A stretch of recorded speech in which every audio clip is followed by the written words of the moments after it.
औरंगजेबची कबर उद्ध्वस्त करण्याचा बजरंग दलाचा इशारा. सरकारने औरंगजेबची कबर काढावी, नाहीतर आम्ही बाबरीप्रमाणे उद्ध्वस्त करू. बजरंग दल आक्रमक. छत्रपती संभाजीनगरमधील औरंगजेबच्या कबरीच्या सुरक्षेत वाढ. एक एसआरपीएफची तुकडी आणि 2 पोलीस अधिकारी तैनात. नाशिकमध्ये खाटीक समाजाचा नितेश राणेंना झटका. हलाल पद्धतीनेच मटण विक्री करण्याचा हिंदू खाटीक समाजाचा निर्णय. शिरूर कासार तालुक्यातील 22 गावात पोलिसांकडून तपास. खोक्याला घटनास्थळी नेण्यात आलं. खोक्यानं याच ठिकाणी हरणांची शिकार केल्याचा पोलिसांना संशय. धनंजय मुंडेंचं मंत्रिपद गेलं. आता 6 महिन्यात आमदारकीही जाणार. करुणा मुंडेंचा मोठा दावा. मुंडेंविरोधातील करुणा मुंडेंच्या तक्रारी संदर्भात 4 एप्रिलला सुनावणी.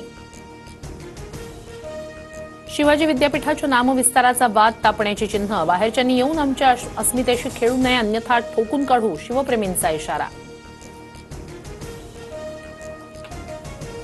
लातूरच्या नांदगाव टोलनाक्याजवळ 4थ्यांदा भीषण अपघात.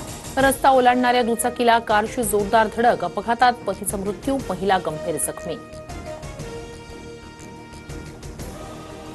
बदलापूरच्या उल्हास नदीत पर्यटकांचा मुक्तविहार सुरूच. बंधाऱ्यावर पर्यटकांकडून लहान मुलांसह जीवघेणे स्टंट. कोल्हापूर जिल्ह्यातील शाहूवाडी तालुक्यात ऐन उन्हाळ्यात पावसाची हजेरी. अचानक आलेल्या पावसामुळे अनेकांची तारांबळ. राज्याच्या बहुतांश जिल्ह्यांमध्ये मार्च महिन्यातच तापमान 40 अंशांवर. घराबाहेर पडताना काळजी घेण्याचं नागरिकांना आवाहन.